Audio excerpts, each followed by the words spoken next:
આમ તો દર ઘડે હું કંઈક સારી જ વાત કરવા આવું છું, પણ આજે થોડી ખરાબ વાત કરીશ. કોટંબીની અંદર બરોડાનું સ્ટેડિયમ બન્યું છે, BCAનું બહુ જ સારું સ્ટેડિયમ છે, ઘણા બધા લોકો મેચ જોવા જાય છે, બધું જ જોવે છે. બટ આ વાત એક જાગૃત નાગરિક તરીકે કરીશ કે વડોદરાની અંદર આટલું મોટું સ્ટેડિયમ છે, પણ એ છતાંય હું લાસ્ટ મારે જવું છે મેચ જોવા નથી જવું, પણ મને એવું લાગી રહ્યું છે કે આ રોડ મેચ જોવા જ લઈ જશે મને.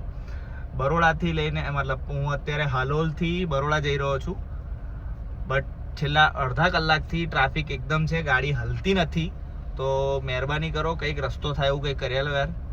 VMCને કંઈક રોડ પોરો કરી આલો, કાં તો એ લોકોને કંઈક અલગ રસ્તો આલ દો.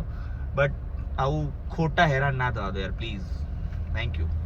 અને જોઈ લો રોડ, તમે જોઈ લો એકવાર.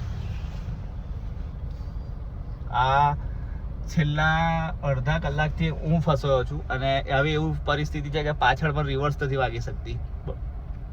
છોડ દો, વાત બંધ કરો યાર પ્લીઝ. Thank you.